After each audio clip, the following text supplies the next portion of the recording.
Hello, sir. Hello.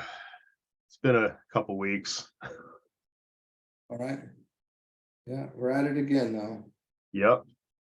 Get our tasty morsel of white magic in today. And we are on page 161 of the PDF. Yes, sir. And page 344 in the blue book. Looks like the second paragraph in is where we left off. Yeah. Okay. Right after we talked about the 5 tendencies. So the last thing we had discussed was what's going to be the title of this? So the last thing where we left off was it fear or depression or what was it again? Oh, this little subsection. Yeah, it was It's a longer one in Rule 10. I know that. it is long. That's the the present and the future. I think, yes, I think it's the present and the future. Okay. I think. So, We haven't- yeah, I'm looking through this and it appears that's the last title Yes. for this page. But that's a long section, man. It is. Well, Rule 10 is huge. So, And we're yeah. still in this section. Yep. We didn't Yes, even sir. get out of it yet. No. But I think we're getting close. I think. You said 344, right? Yeah, 344. All right, then. Yeah, this is a long section. Because I think then as the next step, the founding and the hierarchy. Yeah, So wow. This we're- must be like we're- one of the longest sections of the Yeah. book right here. We're still 30 pages in the blue book before the next subsection of Rule 10. So we'll be covering this for a few more So sessions. we're would be my covering the guess. present and the future for a minute. We're still in the present and the future, right? Yeah. So we talked about the Okay. 5 tendencies last time. That's where we left off. We ripped through those, and now we're on right at the top there of 161 in the PDF, where it opens with a real problem. I'll go ahead and get us started. Okay. So a real problem, as you all realize, lies in the achieving of utter fearlessness. And we've talked about fear earlier, I remember. All fear, doubt, and worry have to be eliminated. If this can be done, the development of the inner point of contact and the knowledge of how to tap the sources of inspiration will increase in a wonderful manner. So many close the sources of information through an uncontrolled emotional nature. The astral body can be controlled. How? 1, by direct inhibition. This method can be used to advantage by beginners, but it is not the best method to follow. It reacts on the physical body, leads to congestion in the astral body, and to similar condition in the etheric vehicle. It often produces headache, congestion of the liver, and other disorders. So again, that was direct inhibition. Yeah, I mean, that's just kind of pointing to the conversation that we were having earlier today. Yeah. Right? Just to let once you've given into the purification process, you can try to do this direct inhibition, right? But is that really going to deliver you to complete? Is that really going to be gone? Whatever that's fear, right? Because you're gone. You're essentially trying to force yourself to not fear. Right. And that creates that kind of undue pressure and stress, which can obviously have impacts on the physical body. So while it could be a source of overcoming fear, or a method of overcoming fear, rather, it's clearly here not the best choice to make, because they can have undesired physical conditions associated with it. So just interesting to see that how you choose to deal with some of this stuff can have an adverse impact on your physical body. So, and on other centers, and throw off, just because you fix this thing over here, you might be throwing this off of balance over here. Right. All right. So second, by a direct realization of the issues at stake and the consciousness that for a pupil of the master, nothing comes to pass but what can lead to increased knowledge and development and greater usefulness and service. Fear with many is not based on timidity, a paradoxical statement, but is often based on a mental condition such as pride. Those who are becoming polarized in the mental body find their fears allied to the intellect. They are therefore harder to overcome than the fears of a person polarized in the astral body. The latter can bring the intellect to bear on the elimination of fear in the astral body. The mental types have to call directly on the ego, for always the higher must be called in to deal with the lower. Hence the necessity for always keeping the channel clear. Do not crush out fear. Force it out by the dynamic power of substitution. This leads to my third suggestion that students in the group should cure the fear habit by, and that is 3, a direct method of relaxation, concentration, stillness, and flushing the entire personality with pure white light. Proceed in the following manner. You are, we will say, in a state of panic. Suggestions of great unpleasantness are crowding in. Your imagination is running riot, and your mind enforces the riot. Forget not that the fears of an emotional person are not so potent as yours. Having a strong mental body, you clothe your fear reactions with mental matter, highly vitalized, which causes a powerful thought form to be created. This circulates between you and the feared event. Realizing this, you will proceed to seek quietness. You will relax your physical body, endeavor to quiet your astral body as far as may be, and to steady the mind. Then, visualizing yourself, the personality, the soul, and the master, he as the apex of the triangle, you will with deliberation call down a stream of pure white light, and pouring it through your lower vehicles, you will cleanse away all that hinders. Continue this process until you realize that the needed work is accomplished. At first, you may have to do it many times. Later, just once will suffice. And later still, the whole process may be needless, for you will have achieved conquest. This applies to the fears connected with the personality.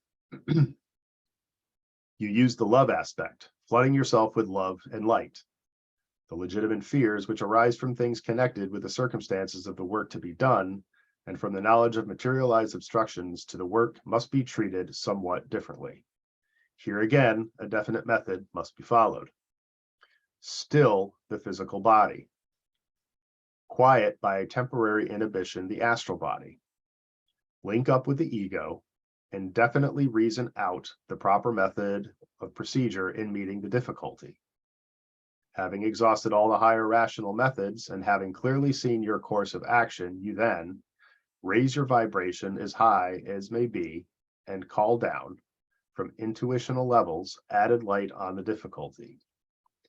If your intuition and reasoning faculty produce harmony and thus show the way out, then proceed. As an occult fact past all controversy, you know that naught can now happen but what is for the best. You are sure of guidance, and he who sees thus the end from the beginning makes no error. There's a lot packed in there, I think. Well, and that's Brahma, right? And that's sees the beginning from the end, or the end from the beginning. The beginning from the end. Bro, we do this, okay? This is putting into words, very rational, intuitive instruction, I want to say. Mhm. So again, this is what an intelligent person, this is how an intelligent or awakened person would absolutely go about resolving their issues. Right. I think that's not to say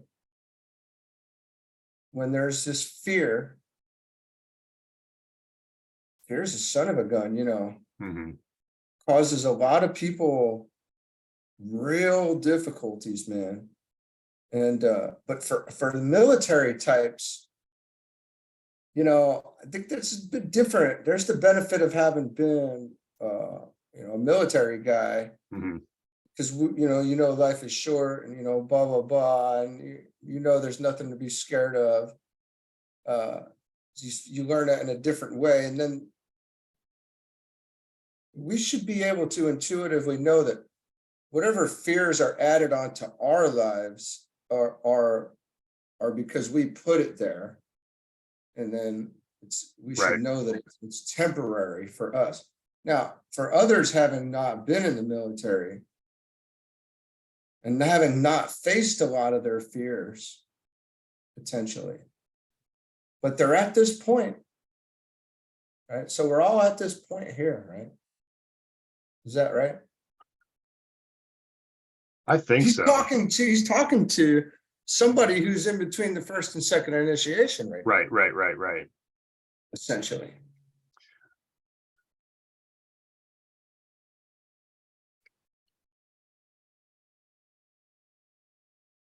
I think astrology is a huge help in moving past our fears. It It's helped me absolutely, hugely. yeah. It definitely adds something to your individual toolbox to help you kind of Really speeds up the see. process. Well, but it really, what it does is it lets you see forth and understand that, Yeah.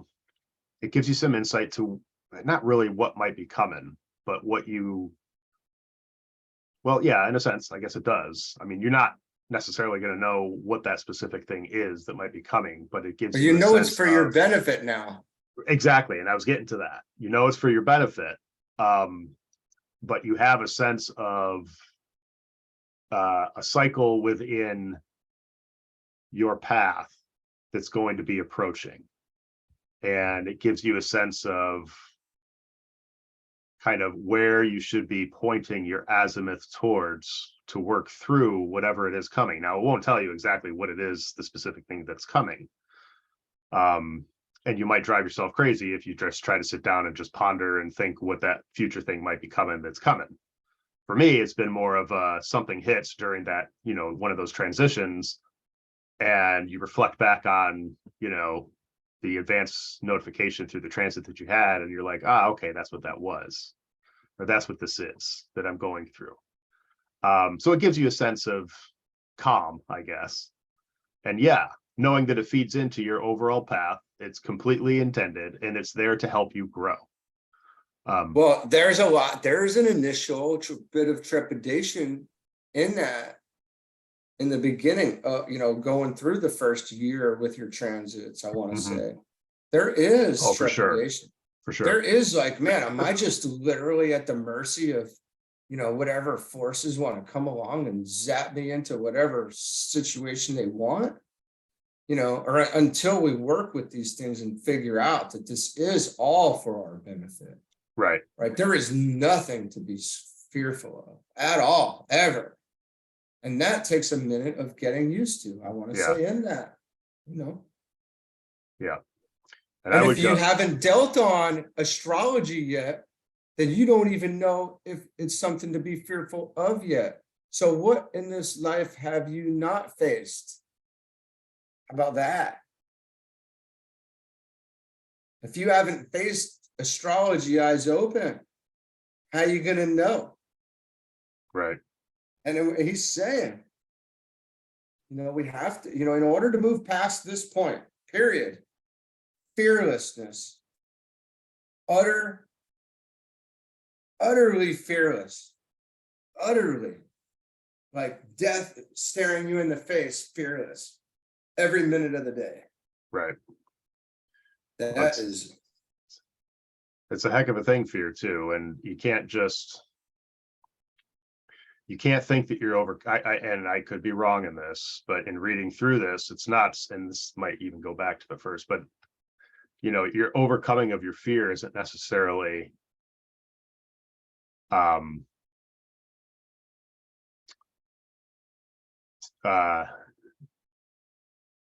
doing things to kind of remedy or get ready to deal with that fear, let's say. And the thing that pops in my head, and you've referenced it, the few prior things are like preppers, right. People that want to arm themselves up to the teeth. And I'm not saying it's not it's good to be prepared for things, sure. But to take it to a whole level where it completely consumes you and you're doing it based on a fear of what's coming in the future, I don't think that's very productive. Again, I'm not saying you shouldn't prepare yourself and be prepared to take care of family and things like that. But again, to let it be your entirety of consumption and to let it overtake you, you're really feeding that fear, as opposed to this third where he's talking about raising your vibration to kind of overcome it. So food for thought there. Oh, this is literally just us learning about the human condition from the outside in, and vice versa, like through induction and deduction, because we already know this to be true. Right. This is the truth that we're looking at right here. It's common sense that's how you deal on this. Right. You don't even have to read this book, especially people who have already surpassed this level of, that we're dealing on here. Yeah. They read this and they go, oh, of course. Well, yeah, that makes perfect sense, right? Right. Yeah, it's easy for us. Yeah. And if you hadn't gotten to that yet, maybe it's interesting, like it's good advice, but I think it's just so simple here. Yeah. All right. We're a third class of fears, right? Of fear. A third class of fears, which aspirants contact more and more as they grow in strength and usefulness and service, is based on the realization of the forces that are working against the plan and hindering the work to be done. Occult attacks and occult powers warring militantly against the aspirant will occur. They may make their power felt in one or other of the vehicles, and in rare cases where the aspirant is important enough, on all at once. Sometimes they will be attacks directed against the individual worker, sometimes against groups of workers. To counter them, you employ the first method with the following additions and changes. You link yourself up either as an individual or forming one of a group with your own soul and with the Lodge of Masters, not simply with your own master, but with the brotherhood for which you are working. Then, when stillness has been achieved, you visualize those masters of whom you know, and raising your vibration higher still, you connect up, if possible, with the Chohans, with the Christ, and the Manu, according to the line, religious or political, with which you may be working, and along which the attacks will come. You then pour through the linking chain, and through all vehicles, a stream of violet light. And that's violet, the color. This method is only for use when the need is dire and the necessity great. The reason for caution lies in the etheric vehicle, which responds most violently to the color violet. With these precautions in mind, the fear vibration can be faced and eventually eliminated. Fears fall into two categories for the worker: fear of what the future holds, and secondly, doubt as to the outcome of any effort. Yeah, man. This is so true. Mm-hmm. This is so really real. Like, there's no other fear for us, really, essentially. Right. This is what if there's any fear, then this is what comes up. Like, is this effort that I'm making going to be something that is beneficial? Right. for the, is the work, I don't want to waste my time. Am I wasting it and not doing what I should be doing? Or is this going to do what, Right. But on the flip side of that, are you wasting time worrying about and stressing what the outcome of this thing that you have to do might be? I think, but I think this is an inevitable thing to look into here. And it's inevitable. It implies an intelligent awareness of happenings too. I think, to me, it does. It seems like that's an more intelligent use of fear, and not necessarily fear. I want to say, in my own beingness, this has welled up. This is welled up in a heaviness that needs to be shed. Like, that's how I've experienced this, almost like a sadness or something, like a not fear, like that's an energy, and maybe this is more collective issues too. So I don't know, but I've felt that, like, some days you don't know why, man, just something. It all just gets very heavy, and then it takes you, a while to put all that off and clear ourselves of it. You can't make it up, because it's not like once we're clear, it's not like we're clear forever, because there's all these energies and forces running through here. Right. So it's a constant effort, essentially.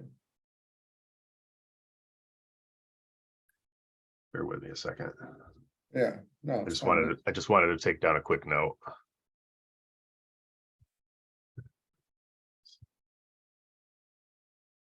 Most aspirants have no basic doubt as to the ultimate issue. Yeah, this is exactly it. If I've had fear over the last years, I want to say this has been exactly the type of fear that has come along. Certainly, because once you know that there's no death, what's left to fear? There's no. The only thing you can fear is well, and there's no need to fear the death of the physical body either, because that is inevitable. Yeah, there's there's no real fear anymore towards anything. It's just fear of failure, I guess, or fear even that. Let's unpack that a little bit too, because that's coming. I guarantee I'm sure it is. I'm sure it is. So maybe I shouldn't say anything, and we can just read forward and then talk about it. Because he's talked about it so many times. Fear of failure is a thing that we as aspirants have to deal on. But the good news is he's telling us how to do it, and we know that this works. Right. All right. My notes over here. Okay. Let me see. Secondly, doubt out. Okay, so fear of what the future holds, and secondly, doubt as to the outcome of any effort. With most people, it is a combination of the two. Absolutely. Most aspirants have no basic doubt as to the ultimate issue, but they do doubt at times the working out of those issues in the present time, and they shrink back also from the path of endeavor, knowing, and rightly knowing, that it leads through trial and lowliness to the feet of the Hierophant. They are likewise distressed by troubles and high vibrations which seem to emanate from high spiritual sources. Strong vibrations will come with the ever-increasing frequency, and as the race progresses in evolution, the vibrations will wax stronger and the reactions must be dealt with in wisdom. Two things manifest when the spiritual vibration is exceedingly potent. All good aspirations and synchronous high vibrations are stimulated, and secondly, all that we term evil is likewise stimulated. Aspirants should bear this carefully in mind.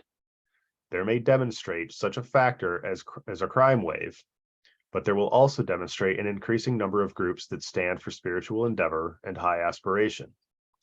The effect of the heightening of vibration on you, the aspirant, may manifest in various ways also. It may result in bodily fatigue, and this must be dealt with, not so much by sleep and by rest, though a just proportion of them is necessary, but above all by a change of vibration, of recreation, and of amusement. Secondly, it results frequently in a profound depression, in an utter sinking of the heart as the future is faced. Face that future, however, and remember that what the future holds is not revealed, but that joy cometh in the morning. So I'm going to pause there because that's exactly the point I was going to get to. Okay. And it's just interesting that he says that, because that's exactly what I was thinking. We were talking about the two types of fear. The fear of what the future holds and the fear of any outcome, what the outcome might be. And when I read this, remember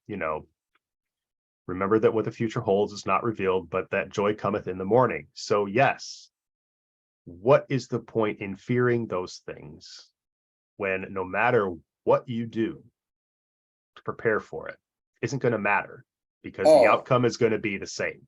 Whatever is written is supposed to happen will happen. And again, I'm not saying you shouldn't be prepared for things to No, provide for your man, family, because whatnot, these are part of our trials, too. right. You have to be able to deal on these events as they show up in our life. So there's Absolutely. So you got to deal with them, but there's not any constructive utility in the worry beforehand of what the outcome might be. Oh no, you can't even prepare for these things. That's my point. You got to deal with it and roll the punches as it comes, because the outcome is going to be the same. And all you're going to do if you fear and worry ahead is you're just going to stress yourself out, and it's going to cloud your judgment and things like that. So, well, when he just says the second one results in a profound depression. Now that doesn't say how long this has to be, right? In an utter sinking of the heart as the future is faced, man. Yeah. And that's what I was saying. It all just gets heavy, and it's like, oh shit. Yeah. Like, oh shit. And then there's like all this pain there, not just your own, anymore. It's not like your own pain anymore, per se. It's like, that everybody's going to have to feel all this, I don't know, man. Like for whatever reason, I want to see this happens to everybody. This must, and I don't want to say that's like a dark night, right? That you have to deal on. Right? We have to deal and get through these hard things. And then, because there's days, I'll be honest, man, the day before, totally, present, high, and it has nothing to do with consciousness per se. Mm-hmm. Like where being the observer, or even the height, the altitude that you're sitting at, it really is just like this energy comes along and just whammo, and it's you're in like man, this hurt. Like, why is it? And you have to really work to clear that out. Really. And it there's times where it goes away and it'll be there the next day, but then it does go. Absolutely. The sun does come out, and the joy does come in the morning. Right. And maybe that's a good time to take a look at, some of the things that you have not purified, or some leftover fear that might be there, or some issue that's been gnawing at you that you haven't dealt on yet. Because it seems like that's probably true, because even the tiniest little leftover impurity now, when we get to this point, is a big deal. Right. So you're saying maybe use that time beforehand leading up to it to iron that stuff out. Yeah, and if it comes, I'm with you 110%. Yeah. If you're in that deep, that sinking place, really look and see what it is that you have not acknowledged and dealt Absolutely. on.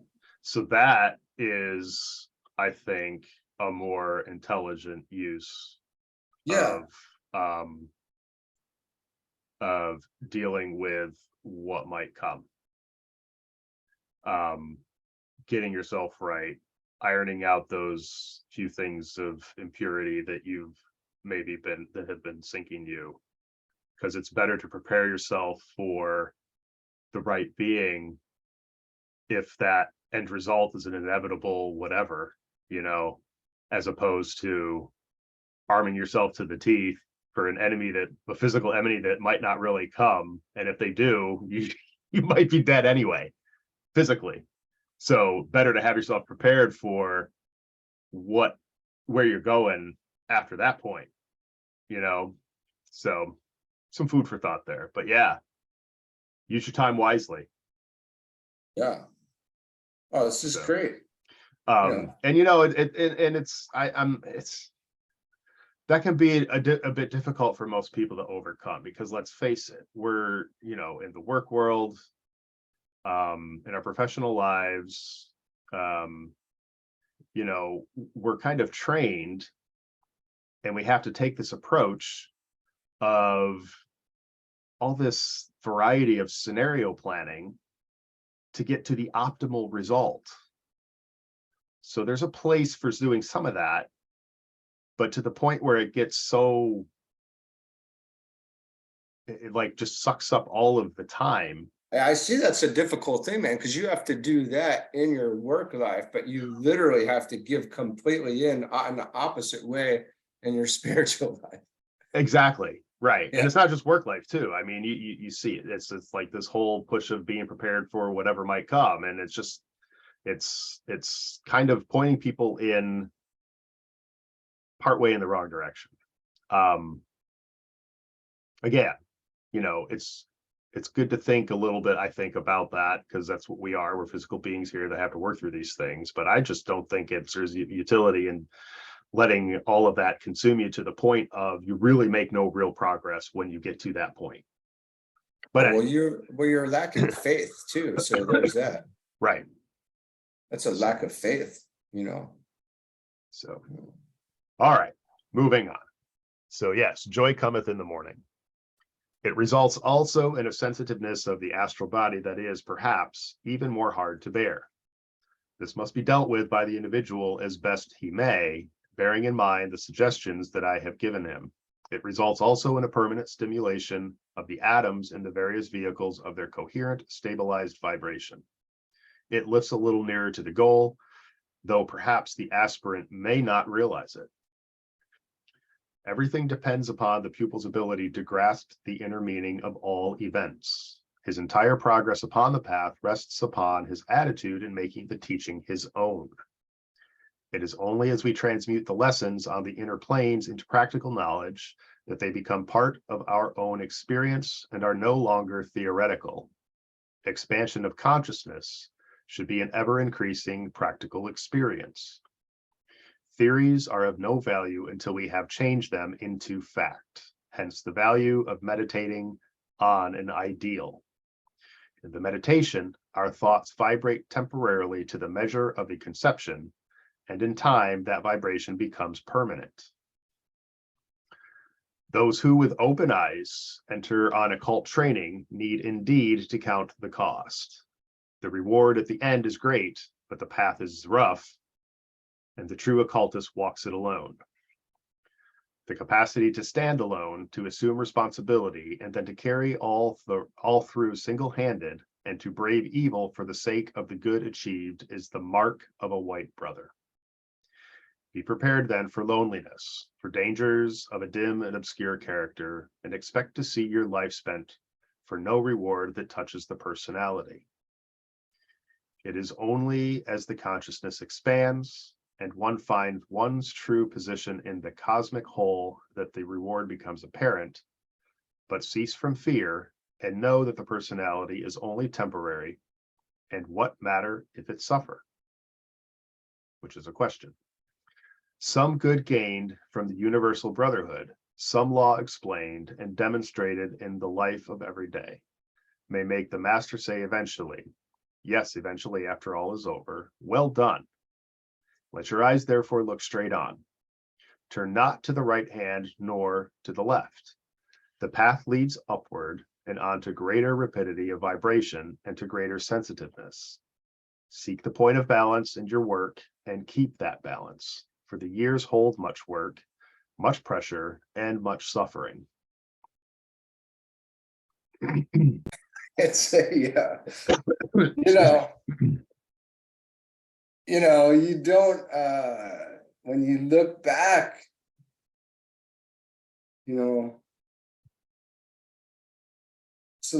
it's a lot of suffering to get to the point to even recognize this point. You've already went through a lot of suffering, Right. just to it's like one of the benefits of these, but this book is a gift, for the person who's on the path, like this is a gift in a way to understand these things in a much deeper way. Yeah.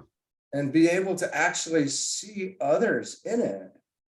You can understand yourself and the rest of the people that you're looking at in this. And this is a gift, and that suffering is a gift. It always is. Everything that happens is a gift, man.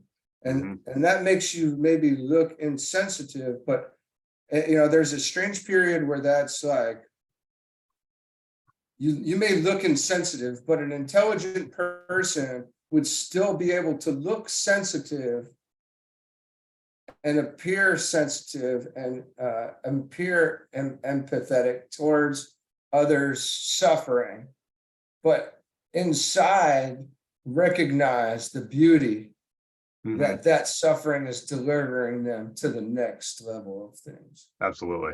So there's an intelligent application of going on there too. Absolutely. Yeah. So for the disciple on the path, to look at it harmlessness. Well, I should say look at others through that lens, right? And don't necessarily let the fact that those others you're looking at trying to help lift up might not quite see things this way yet. They will get there.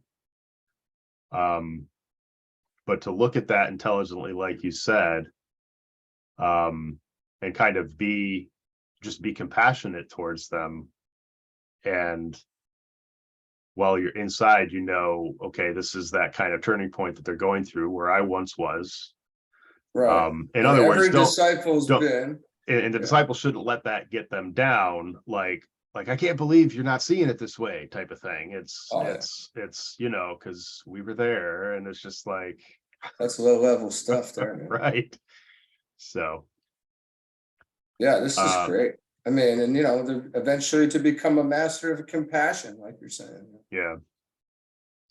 Okay. Are you strong enough to see the world's woe, to see disaster and yet keep joyful? Can you be a partner in the work of furthering the evolution of the race and see the necessity for trouble and for discipline and yet move to stem the tide of sorrow? Picked and tried souls are being trained all over the world at the present time. The masters are overwhelmed with the work and their time is overoccupied. They give what they can, but on the individual aspirant depends the use made of that which is given.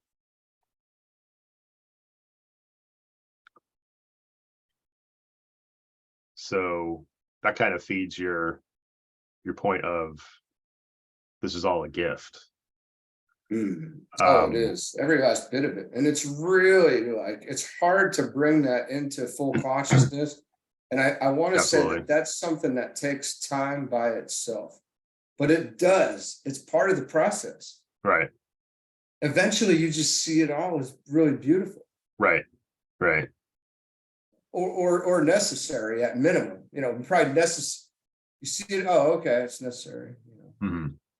But in that, you get to a point where, if it's necessary, it's a part of what it is. It's part of the plan. So it is beautiful because it's all And often the more harsh things are, the more good, the greater the gain. right. But on the individual's aspirant depends the use of made that which is given, right? So the gift.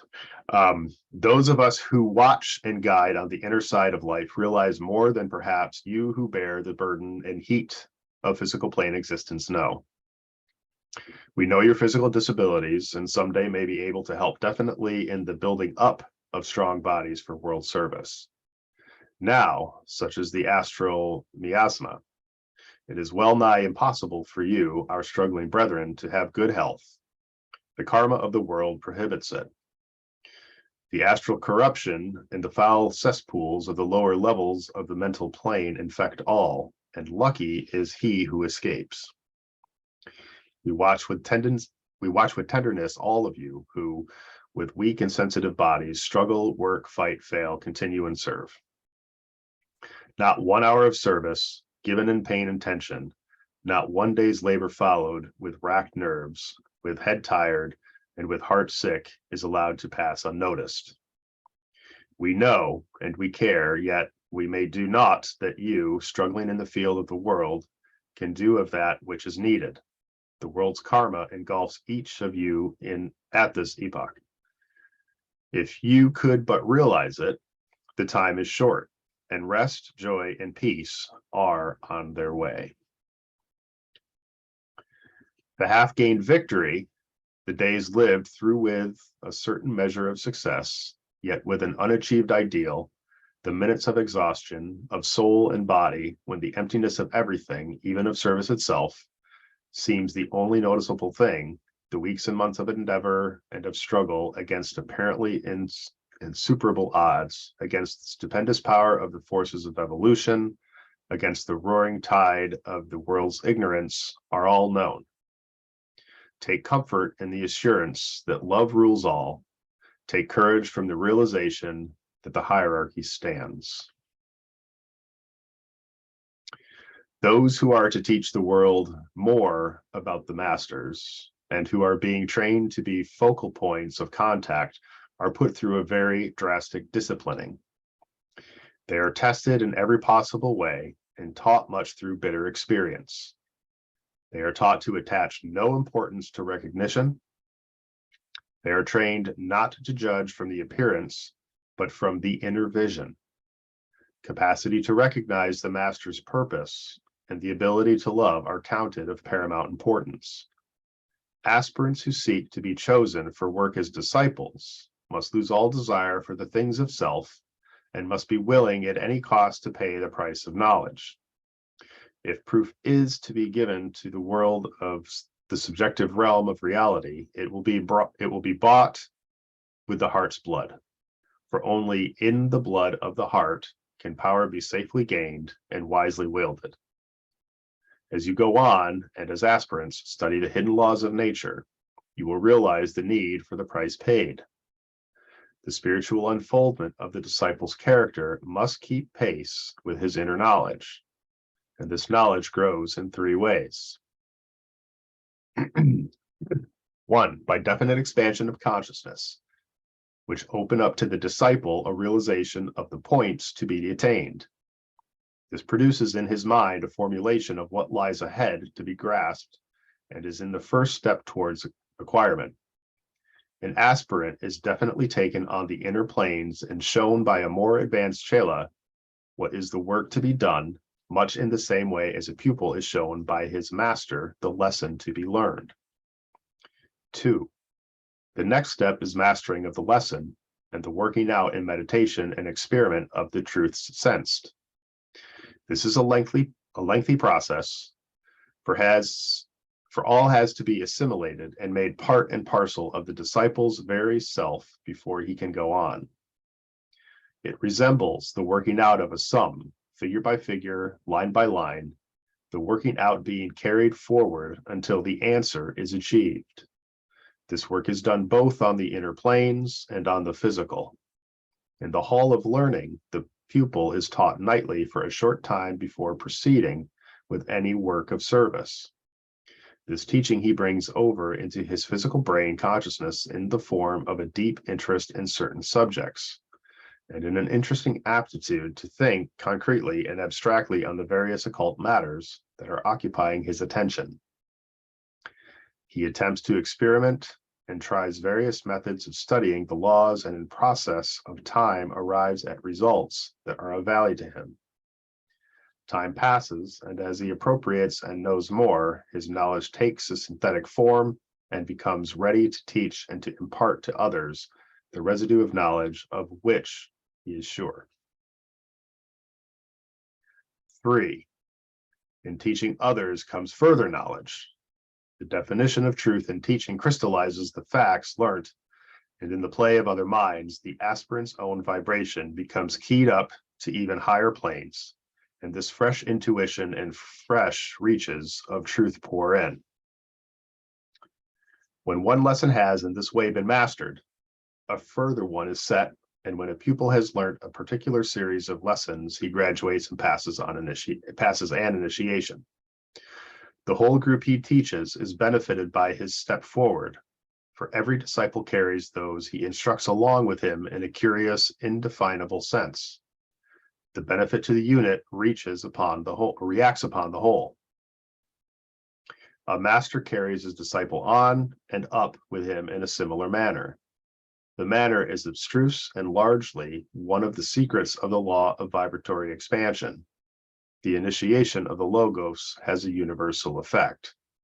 So I want to pause there because I saw you smile a couple times. So I think you have some thoughts, but that's pretty interesting what we just read, because that's what we were talking about before we came on.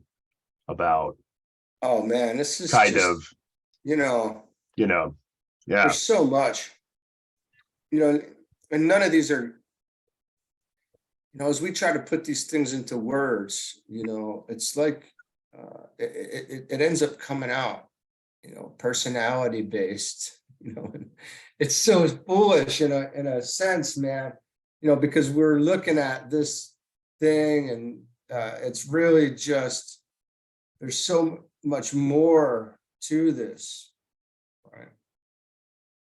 And he's explaining that, you're attracted to a teaching of some sort. This is because of something much deeper going on.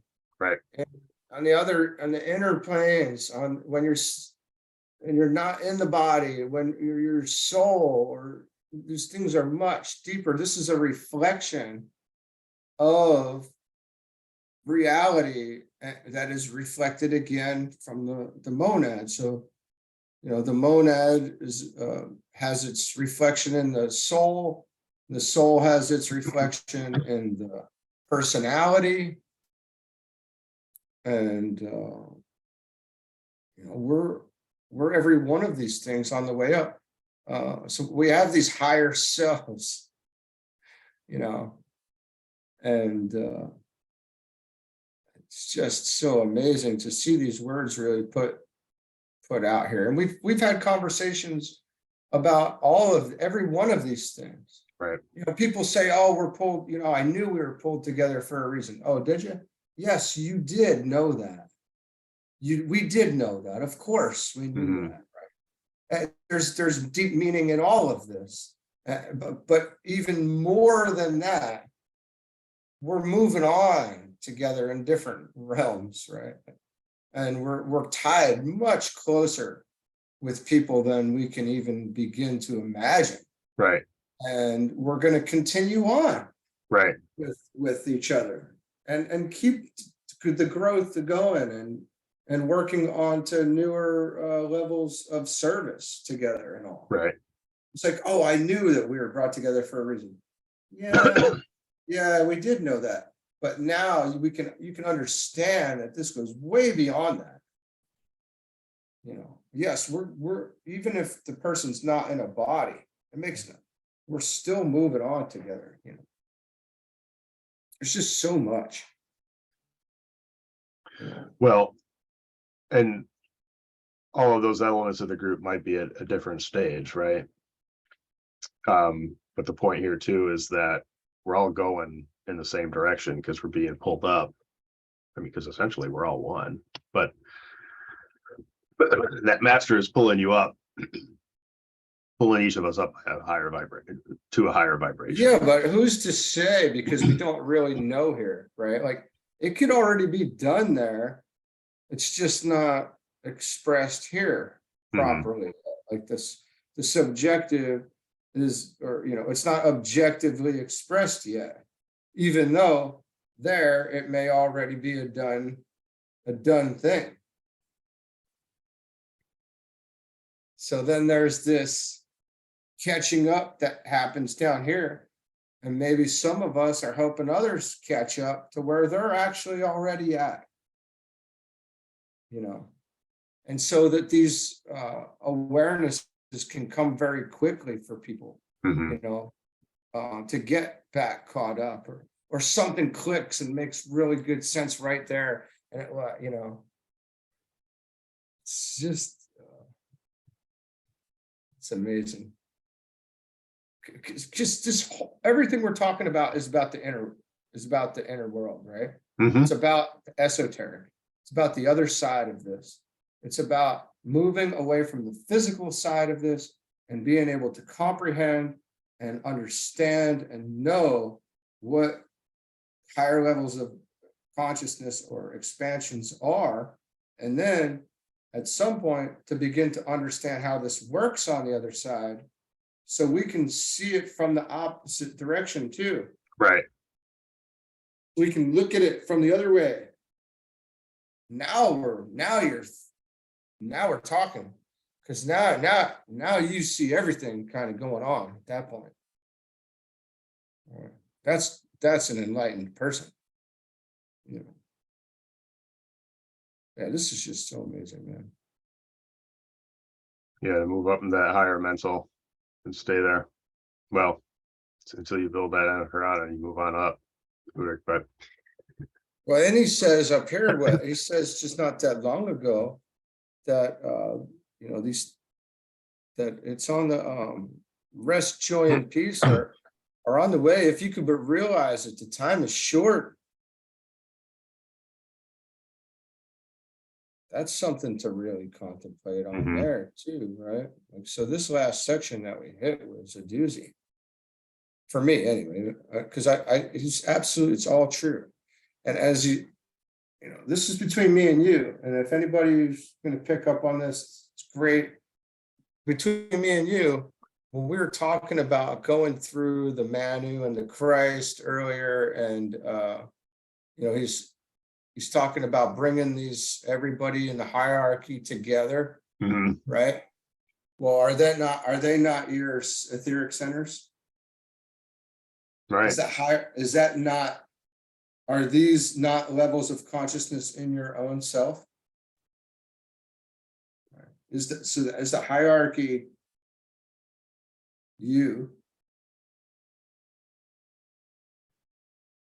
And dependent on where you're operating from, right? On the microcosmic side of it, as the law of correspondences, it holds true. Is the Christ? What is the Christ? Is it the heart? Is this the heart? Is this the third eye? I mean, I'm just asking. I'm just throwing these things out there. This is deep stuff. So, well, let's read on. Maybe we'll get some answers. Yeah. I'm sure we will. So you are right in your assumption that the probationary path corresponds to the later stages of the period of gestation. In the first initiation, what is called in the New Testament the babe in Christ, starts upon the pilgrimage of the path. The first initiation simply stands for commencement. A certain structure of right living, of thinking, and of conduct has to be attained. The form that the Christ is to occupy has been constructed, and now that form is to be vivified and indwelt. The Christ life enters, and the form becomes alive. Therein lies the difference between theory and making that theory a part of yourself. You can have a perfect picture or image, but it lacks the life. You have a person who has modeled his life on the divine as far as he can. He has a good copy, yet something is lacking. What is this something? The manifestation of the indwelling Christ. The germ has been there, but it has lain dormant. Now it is fostered and brought to birth, and the first initiation is attained. Much then remains to be done. The analogy is complete. Many years were spent by the disciple Jesus between the birth and baptism. The remaining 3 initiations were taken in 3 years. You have the same situation on the path of the aspirant. The second initiation marks the crisis of the control of the astral body. After baptism, there remain the 3 temptations, demonstrating the complete control of the 3 lower vehicles. Then comes the transfiguration, followed by knowledge of the future and complete self-abnegation. Therefore, you have the following. 1. The moment of conception, i.e., individualization. 2. 9 months gestation, i.e., the wheel of life. And 3. First initiation, i.e., the birth hour. The path is therefore a path on which steady expansion of consciousness is undergone with increasing sensitivity to higher vibrations.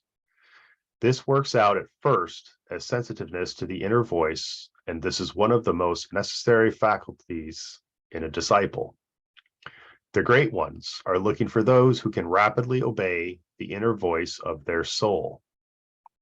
The times are critical, and all aspirants are urged also to render themselves sensitive to the voice of their master as well. His time is fully occupied, and disciples must train themselves to be sensitive to his impression. A slight hint, a pointed finger, a hurried suggestion may be all that he has time to give, and each disciple must be upon the watch. The pressure upon them is great now that they are moving closer to the physical plane. More souls are conscious of them than when they worked on mental levels only, and they also, working on denser planes, are finding conditions more difficult. The devas and disciples, aspirants, and those upon the probationary path are being gathered around them now and are being organized into groups with special work assigned. Some souls can work only in mass formation, banded together and unified by a common aspiration. Such are the majority of Christians, for instance, in the churches. These, knowing not the laws of occultism, and only sensing the inner truth, work on broad lines of preparation. They are aided by bands of lesser devas or angels who suggest, guide, and control. Others, more advanced, work in smaller groups. They idealize more, and in them you see the thinkers and leaders of social reform, of humanitarian regeneration, and of church leadership, either Christian or Oriental. The higher devas guide them. The blue and yellow devas, as the former group, are guided by the blue and rose. Back of them stand the still more advanced, the aspirants, probationers, and disciples of the world. They work singly or in 2s or 3s, and never in groups exceeding 9. The occult significance of these numbers being necessary to the success of their work. Great white and gold devas attend their labors. Back then, of these 3 groups stand the masters and the devas of the formless levels, a great brotherhood pledged to serve humanity. Movements are being set on foot to transmute, if possible, the labors of destruction into constructive work. The time is critical, for a pause has come in the work of the destroyers. There is opportunity for the tide to turn and for the rebuilding of the body social. It is for this reason that each one of you needs to make a fresh dedication of himself to the work of the redemption. Personalities must be submerged. Aspirants must live harmlessly in thought and word and deed. In this way, each one of you will provide a pure channel will become an outpost for the consciousness of the master and provide a center of energy through which the brotherhood can work. The prime problem of the aspirant is to dominate the emotional nature. Then he stands victor on the field of Kurukshetra. The clouds have rolled away, and henceforth he can walk in the light. Let it here be remembered that this very freedom to walk in the light carries with its own problems. You ask, how can this be? Let me give one simple, yet I think you will find convincing argument. When a man literally walks in the light of his soul, and the clear light of the sun pours through him, revealing the path, it reveals at the same time the plan. Simultaneously, however, he becomes aware of the fact that the plan is very far as yet from consummation. The dark becomes more truly apparent. The chaos and misery and failure of the world group stand revealed. The filth and dust of the warring forces are noted, and the whole sorrow of the world bears down upon the astounded yet illuminated aspirant. Can he stand this pressure? Can he become indeed acquainted with grief and yet rejoice forever in the divine consciousness?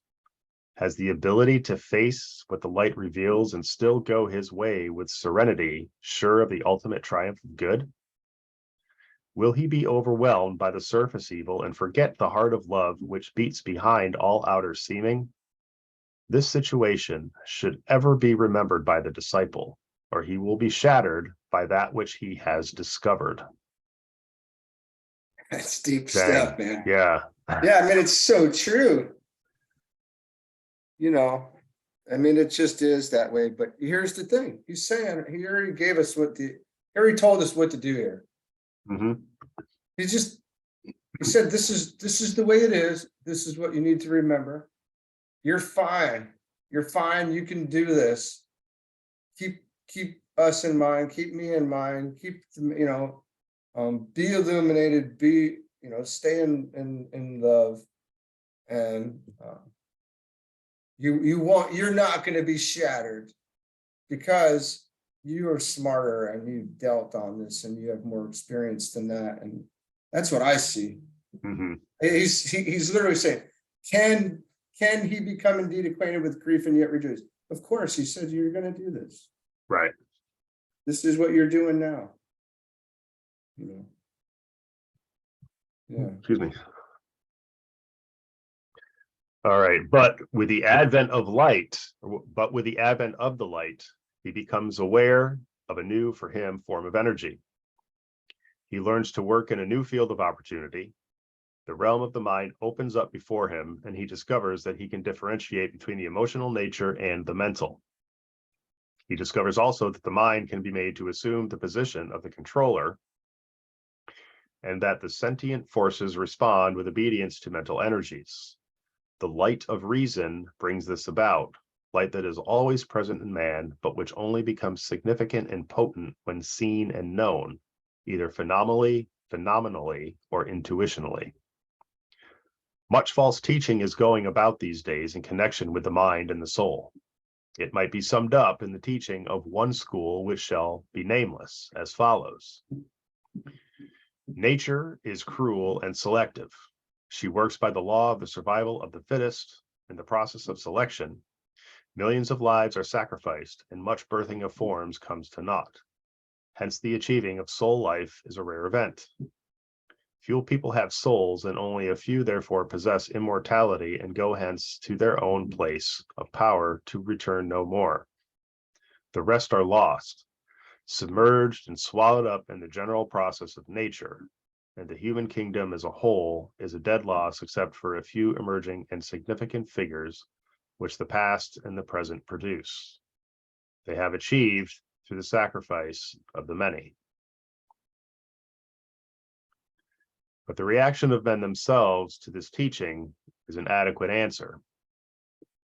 The sense of immortality, the surety of an eternal future, the innate belief in God, the revelation of the light, the achieving of a wisdom which helps and aids is not the prerogative of the Senecas, of the St. Pauls, of the Akbars of the race. It is found, and sometimes in its purest form, in the humblest peasant. Words of wise counsel fall from the lips of the illiterate, and a knowledge of God and a belief in the soul's immortality are discovered to be latent in the hearts of the most unlikely and oft of the most sinful. But when the highly evolved and the most intelligent of the race discover in themselves the divine flame and awaken the power of the supreme controller, seated at the heart of their being, they are very apt to place themselves in a higher category than other people, and to classify those who do not have their mental grasp of the differentiations of the evolutionary development as differing so widely from them as not to deserve the name of sons of God. They regard all not working in mental energy as lacking souls, and hence as lacking eternal persistence as individuals. This is only a glamour of the mind, is part of the great hearsay of separateness, and indicates faintly the coming period wherein the mind will be as dominant and as misleading as it is the sentient body at this time. Let us therefore study the types of mental energy with which the individual has to work, and see how this great hearsay of separateness and the fallacy of repudiation, as it is sometimes called, can be offset. One of the first things we have to remember as we consider these types of energy is that their trend and work can be grasped more easily in a larger sense in relation to humanity than can their effects in an individual use of mental energy. Only a few human beings are as yet consciously using this type of force, and only a few can therefore understand what it really entails. Increasingly, men will come as units into possession of their intellectual heritage, but, numerically speaking, scarce 1 in 10,000 is utilizing this inherent power and knowingly functioning in his mental body. When, however, we look at humanity as a whole and cast our eyes back over the past racial development, we can see how mental energy has had a most definite effect and has produced outstanding results. The use of two factors differentiates man from the animal, whether he uses them consciously or unconsciously. Both are latent in the animal, but man is the only entity in the three worlds who can consciously reap benefit from them. One of these factors is pain, and the other is the faculty of discrimination. Through the means of pain and a subsequent process of analysis, of relation plus memory and visualization, man has learnt what to avoid and what to cultivate. This works in the realm of physical plane happenings and of sensory experience. Through discrimination as to ideas and as to thought currents, man has learnt to decide upon what to base his activities in all departments of human affairs, even though he has but an imperfect grasp as to the true nature of ideas, and his application of the truth sensed is quite imperfect. That he often chooses unwisely, that the ideas governing group conduct are not of the highest, that public opinion is proverbially molded by personal and selfish interests, may be only too sadly true. Nevertheless, through pain and learning to utilize the power of choice in the realm of ideas, man is steadily forging ahead towards full liberty and full control of the earth, which it is his right to inherit. The old commentary says in relation to these two characteristics of man, something that conveys much of beauty, couched in symbolic language. The phrases run as follows, and it must be borne in mind whilst pondering upon them, as the water symbolizes sentiency or astral reaction, and fire is the symbol of the mentality. So, in quote, the assuaging waters cool. They slowly bring relief, abstracting form from all that can be touched. The quivering fever heat of long repressed desire yields to the cooling drought. Water. I'm sorry, that's the quivering fever heat of long repressed desire yields to the cooling draft, right? Did I say that wrong? Drought. Is that drought? Yeah. Okay. Water and pain negate each other. Long is the process of the cooling draught. The burning fire releases all that blocks the way of life. Bliss comes and follows after fire, as fire upon the waters. Water and fire together blend and cause the great illusion. Fog they produce, and mist and steam and noise, veiling the light, hiding the truth, and shutting out the sun. The fire burns fiercely. Pain and the waters disappear. Cold, heat, the light of day, the radiance of the rising sun, and perfect knowledge of the truth appear. This is the path for all who seek the light. First form and all its longing, then pain, then the assuaging waters and the appearance of a little fire. The fire grows, and heat is then active within the tiny sphere and does its fiery work. Moisture likewise is seen, dense fog, and to the pain is added sad bewilderment. For they who use the fire of mind during the early stage are lost within a light illusory. Fierce grows the heat. Next comes the loss of power to suffer. When this stage has been outgrown, there comes the shining of the unobstructed sun and the clear, bright light of truth. This is the path back to the hidden center. Use pain. Call for the fire, O pilgrim in a strange and foreign land. The waters wash away the mud and slime of nature's growth. The fires burn the hindering forms which seek to hold the pilgrim back, and so they bring release. The living waters, as a river, sweep the pilgrim to the Father's heart. The fires destroy the veil hiding the Father's face. End quote. That's great, man. Yeah. Yeah, that's great. What are you thinking, buddy? You want to keep, how far are we going to take this? I don't know. Is this a good place to break? I think it might be. Or maybe we just finish out this page.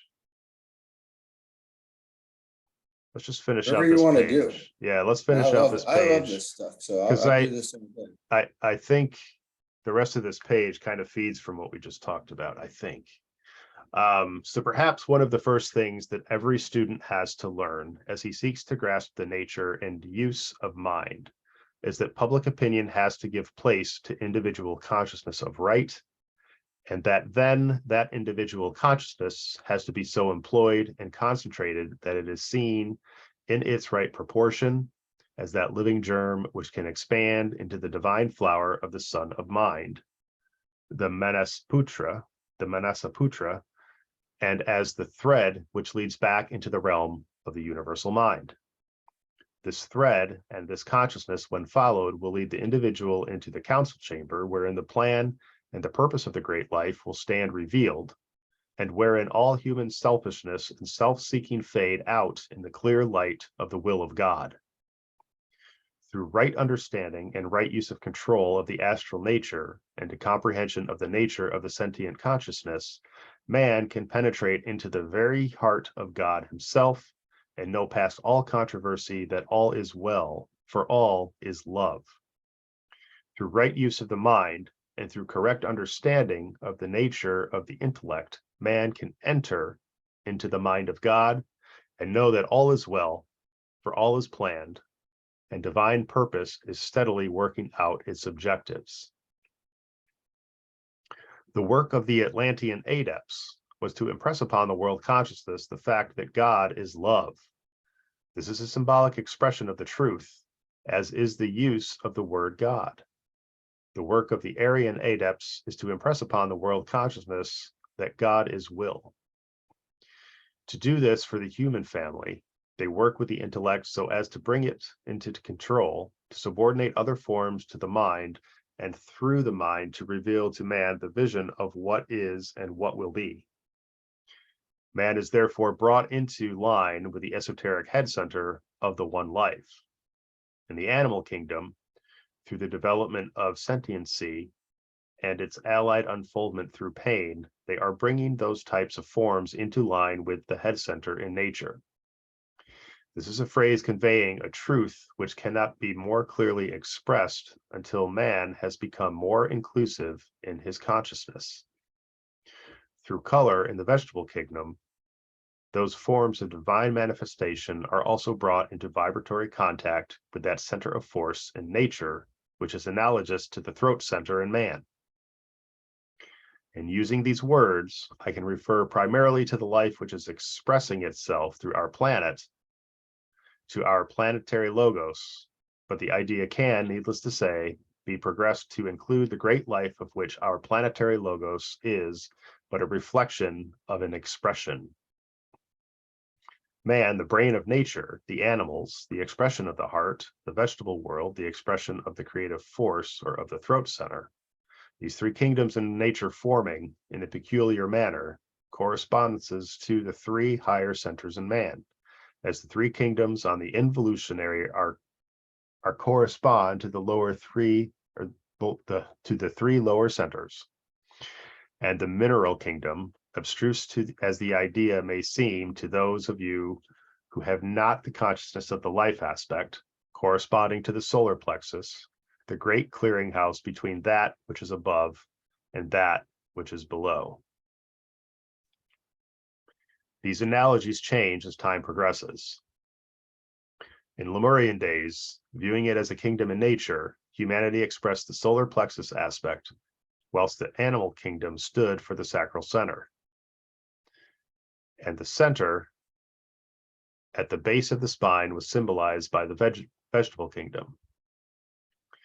In the middle of the Atlantean period, when certain great changes and experiments were wrought, a shift in the entire process took place. Certain egos came in, as you know, as related in the secret doctrine and in a treatise on cosmic fire, and a tremendous stepping forward became possible through their efforts. The Chitta or mind stuff became more vibrant, and now we have the period of its intensest activity in the concrete sense. That might be a good place to pause.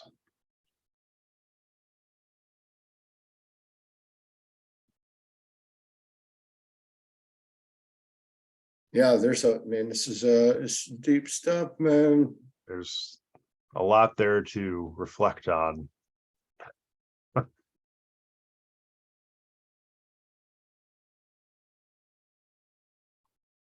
I just read in Initiation Human Solar this week that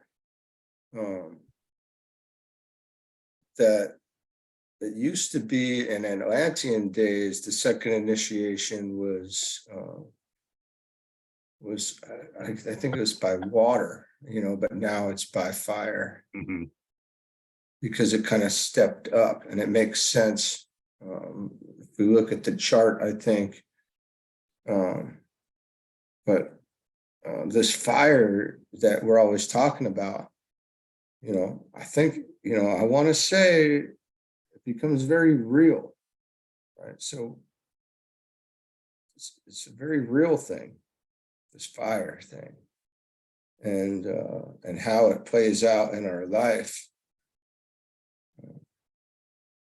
At least for some of us, certainly. I don't know that like, how it is for everyone, but I know it, and I feel this fire. I get fire a lot, so it's interesting. I'm a hunk of burning love, man.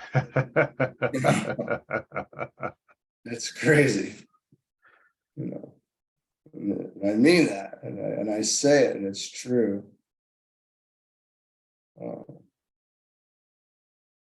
But then, it's sweep the pilgrim to the Father's heart. Fire destroys the veil, hiding the Father's face, and that's, this is all what we're looking forward to here. Right. And there was so much great news earlier in this, where he said, we're going to basically, I don't even remember this old spot. Oh, the assuaging waters. This is the path to all who seek the light. This got very deep. That little the old commentary was very deep there. Mm-hmm. Bliss comes and follows after fire, as fire upon the waters. Water and fire together blend and cause the great illusion. It's amazing that you know, pain in the waters disappear. And then at some point there's this bliss apparently, right? Which I absolutely believe this. Mhm. Because, you know, we're dealing on the pain. And our lives were never supposed to be all rainbows and butterflies and Right. pleasant and mystical, man. It's just not how this was going to go for us. Sure. Right. Exactly. And you're a fool if you think that's the way it was supposed to be. Yeah, it was just not like As we were once foolish thinking that. Yeah, there's going to be trials and tribulations and hard times, but that's a part of the process. It's a part of the working it out. So, well, yeah, and literally what the Bible has, 7 years of tribulation essentially. right. So, and you know, I absolutely take that to be a personal apocalypse. Oh, for sure. And then the new heaven and, you know, that's a new heaven and new earth do come after all those things. And yeah. So that's so deep just in that too. Mhm. Just in the 7 years. And you know, then we're looking at, you know, the Constitution of Man chart and the 7 subplanes and all this. It's just so amazing. It's so intensely complex, but yet very just, it's not something that you have to think about or keep in your consciousness, because you can just be, and then it's completely empty. And then we delve into these things and we see how intensely complex it gets. And then yet we can just be completely empty, you know, essentially at the same time as we're delving into it. It's amazing.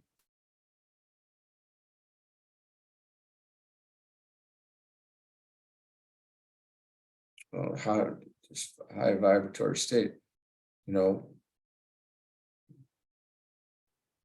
we'll learn about, we need to dig into rays and initiations too, really, or wherever these colors come into play.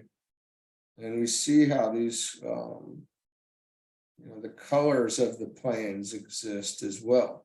Mhm. Right? So these teachings, after we get done with this and we go to the next, or later in this book, we'll see how all of these things are going to make good sense to us.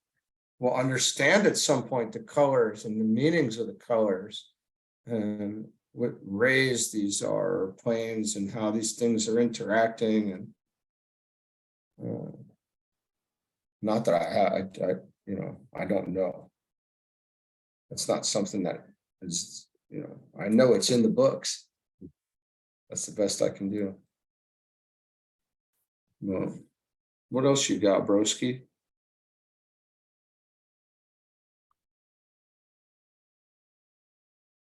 Got a lot was packed in here this week. So a lot to ponder. But we learned another good lesson on fear, I think.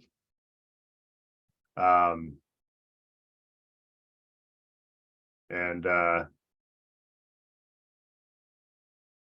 several ways to work through that, one being most optimal. I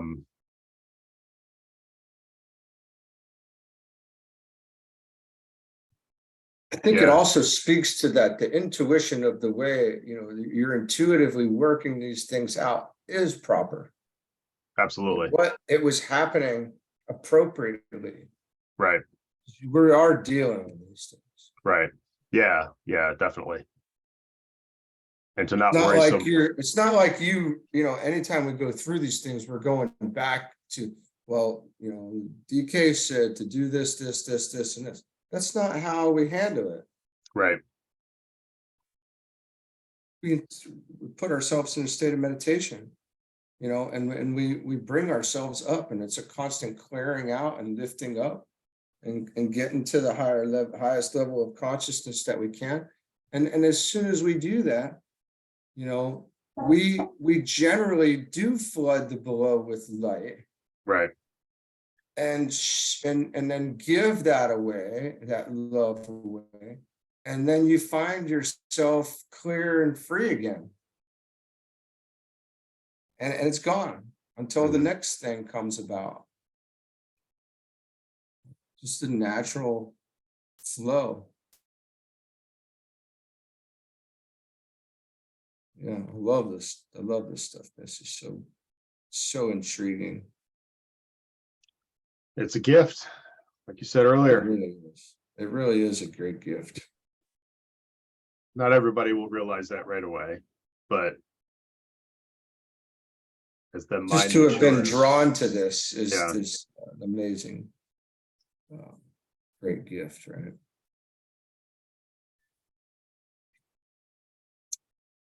All right, man. All right, well, we can call it a wrap there for this week, I think. And we'll pick up with more of what was this again? Present and the future. Present and the present age and the future. Mhm. Still roll 10 for a while. Yeah, it's a big one. It is a big one. Just looking at it, because I have all the rules tabbed out in the blue book, it's like almost a quarter. Rule 10 is almost a quarter of the book. That's long. Mm. So good stuff, though. He wants to make sure we're dealing on the astral plane as best we can. Right. The battleground. That it is. All right, buddy. Yeah. Let's Till next time. link back up. Yep, we'll see you again soon to do this, and Yes. hopefully we'll have some time to just have some spitballing sessions too. I agree. That would be good. Yeah, We can, it's good for us too. You know, it's it good is. for us. We can tie in for some more personal context and maybe touch some folks out there who might be going through some of this, but not really realize what they're going through, and Right. they'd be able to provide some useful guidance out there. So yeah, definitely. This stuff. Some of this earlier stuff, and it's just so profound. Okay, good enough. All right, bro. Have a good day, sir. We'll talk to you You later. too. All right, bye, everybody. Bye.